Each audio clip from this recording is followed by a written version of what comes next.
Imagina só, escrever um documento tão, mas tão impactante que, 45 anos depois, ele ainda precisa de novas introduções para explicar o lugar dele no mundo. É verdade. Porque um texto precisaria de tantos prefácios, sabe? Escritos ao longo de décadas. O que mudou tanto para que os próprios autores se sentissem essa necessidade de, sei lá, se explicar, se atualizar? É como um diretor de cinema que lança uma versão nova do clássico a cada década, dizendo, olha, tem mais uma coisa que eu aprendi desde a última vez. Exato! E é exatamente essa sensação que a gente tem ao analisar os prefácios do Manifesto do Partido Comunista. Hoje, em vez de mergulhar direto no famoso texto de 1848, a gente vai fazer algo um pouco diferente. Vamos investigar as reflexões que o Karl Marx e o Friedrich Engels escreveram entre 1872 e 1893. Esses textos são tipo um making-of fascinante, um diário de bordo que mostra como eles viam a própria obra envelhecer e, às vezes, até ficar para trás. Ou seja, a gente vai ver a teoria sendo testada pela realidade em tempo real, pelos próprios teóricos. A ideia, então, é que, ao final da nossa conversa, a gente tem uma visão única de como o manifesto evoluiu. Isso, de um programa para uma pequena liga secreta para um dos documentos políticos mais difundidos da história. E entender como os eventos reais forçaram os autores a reconsiderar as próprias palavras. Ok, então vamos começar em 1872. 25 anos já se passaram desde a primeira publicação, é um quarto de século. Muita coisa. O mundo industrial que eles descreveram lá em 48 já era outro, né? Muito mais desenvolvido. E é nesse contexto que eles escrevem um novo prefácio e fazem uma admissão que me parece, assim, muito corajosa. Corajosa e muito honesta. Eles abrem o texto dizendo que, embora os princípios gerais do manifesto continuem corretos, certos pontos do programa prático se tornaram antiquados. É uma autocrítica pública, sabe? Sim. Eles não estão defendendo cada vírgula que escreveram. Pelo contrário, estão dizendo, a história andou. E o que, especificamente, ficou antiquado para eles? Foi algum conceito teórico principal que caiu por terra? Não. A tese central, a da luta de classes, por exemplo, eles reafirmam. O que ficou antiquado foram as medidas revolucionárias que eles propõem no final da seção 2. A parte mais prática. Exato. Coisas como, sei lá, expropriação da propriedade da terra, imposto progressivo, centralização do crédito no Estado. Eles dizem que, se fossem escrever aquela parte em 1872, fariam de um jeito muito diferente. E a razão para isso tem nome e data: a Comuna de Paris, de 1871. Certo, a Comuna. Aquele governo operário que durou uns 2 meses em Paris. O que exatamente a experiência prática da Comuna ensinou a eles que a teoria de 48 não previa? Ensinou a lição mais importante de todas. Eles citam isso diretamente. A Comuna provou que, e aqui eu cito, a classe operária não pode simplesmente tomar posse da máquina de Estado que encontra montada e pô-la em movimento para os seus objetivos próprios. O que isso quer dizer na prática? Em outras palavras, não bastava que os trabalhadores ocupassem o palácio presidencial, os ministérios, a própria estrutura do Estado, o exército, a polícia, a burocracia, era uma máquina construída pela burguesia para servir aos interesses dela. Certo. Uma máquina viciada, digamos assim. Justamente. Se apossar dela não era suficiente. Era preciso desmontar e construir algo novo. Então a lição é que não basta trocar o motorista, é preciso redesenhar o carro inteiro. Isso muda completamente a perspectiva do que é uma revolução. E é a partir dessa lição que eles mudam o jeito como se referem ao próprio manifesto, não é? Exatamente. É nesse prefácio de 72 que eles o classificam como um documento histórico. Algo que eles não se arrogam mais o direito de alterar. É como se dissessem, olha, este texto é um retrato do nosso pensamento em 1848. A história, desde então, adicionou novos capítulos que não estão nele. Eles congelam o texto, mas insistem que a interpretação tem que ser dinâmica. Perfeito. Essa humildade intelectual é impressionante. Mas essa lição da Comuna se aplicava a um contexto europeu, que eles conheciam bem. Só que o mundo era bem maior que a Europa e estava mudando em lugares que eles mal tinham mencionado no texto original, como a Rússia, por exemplo. E essa é a grande virada do prefácio seguinte, o de 1882 para a edição russa. É uma reviravolta, assim, espetacular.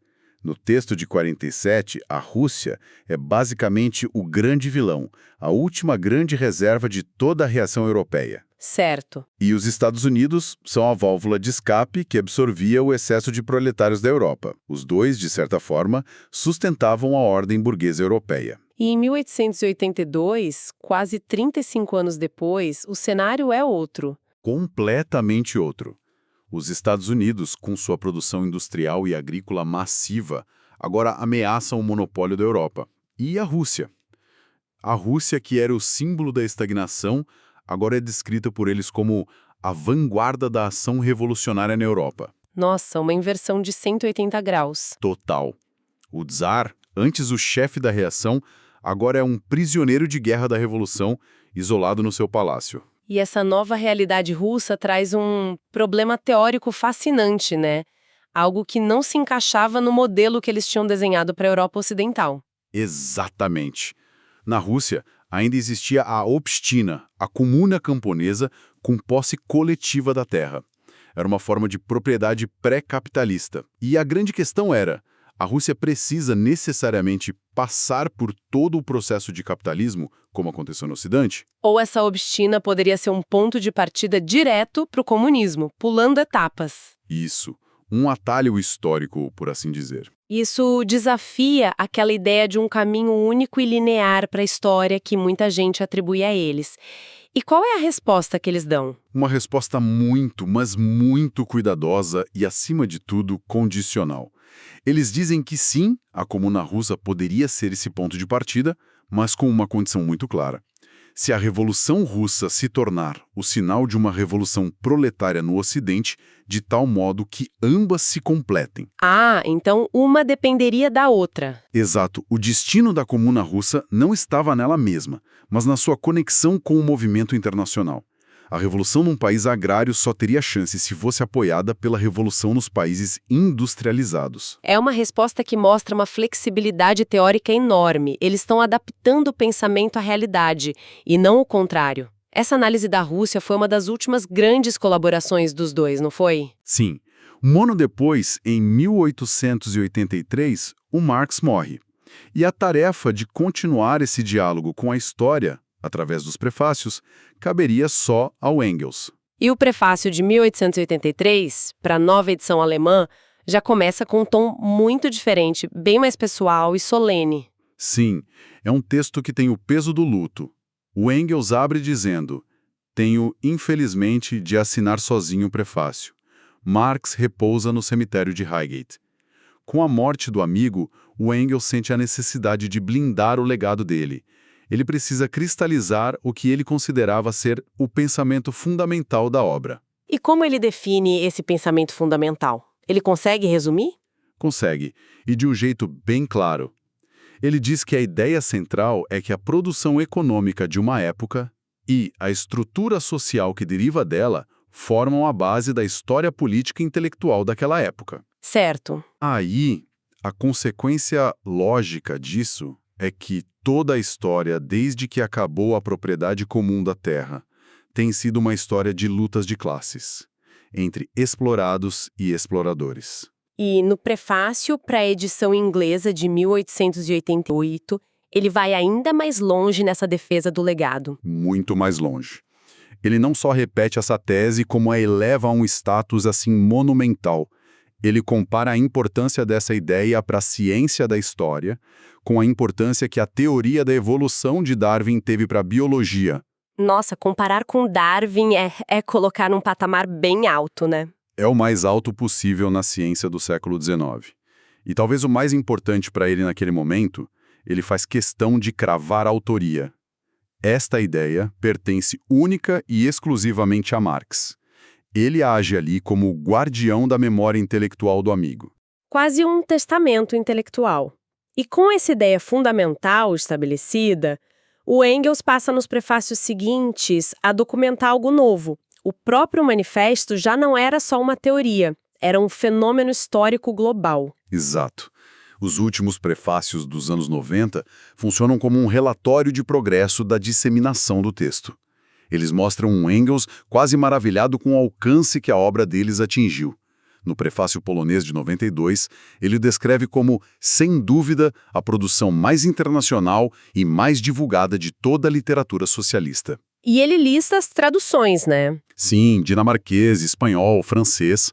Menciona até uma tradução armênia que estava pronta, mas aí o editor ficou com medo de colocar o nome do Marx na capa e o tradutor não aceitou publicá-la como anônima. Que história! E nesse prefácio polonês, ele introduz uma metáfora muito interessante para medir o impacto do texto. Sim, uma ideia genial. Ele sugere que a difusão do manifesto se tornou uma espécie de barômetro do desenvolvimento da grande indústria em cada país. Um barômetro, como assim? A lógica dele é a seguinte: à medida que a indústria de um país se expande, o proletariado moderno cresce. E com isso, aumenta entre os operários a procura por um texto que explique a condição deles, entende?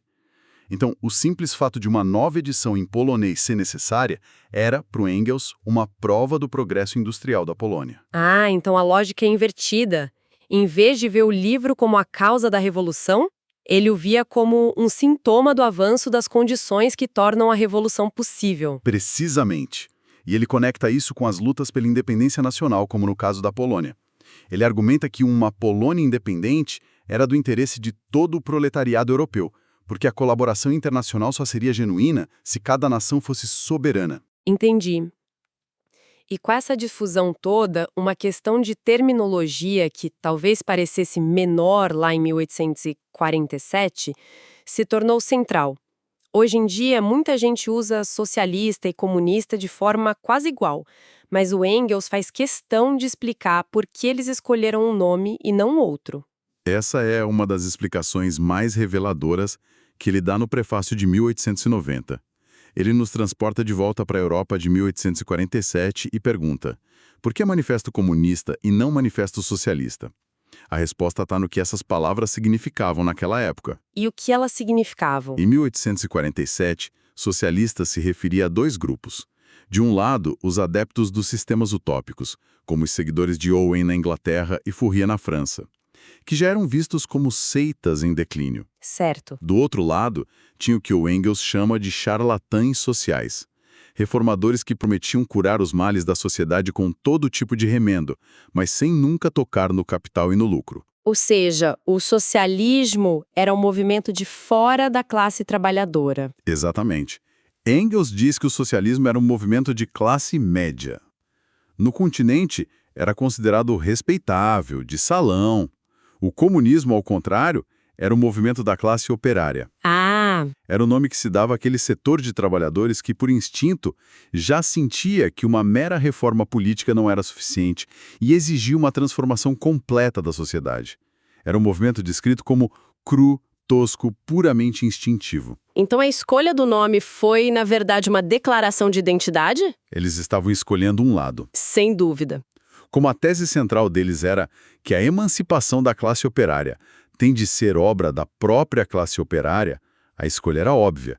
Eles escolheram o nome que representava um movimento que vinha de baixo, um movimento que eles acreditavam ser o verdadeiro motor da história. Essa escolha de palavras, feita décadas antes, realmente revela a essência de todo o projeto. Bom, antes da gente conectar tudo, acho que vale a pena definir rapidinho alguns termos que a gente usou bastante, né? Claro.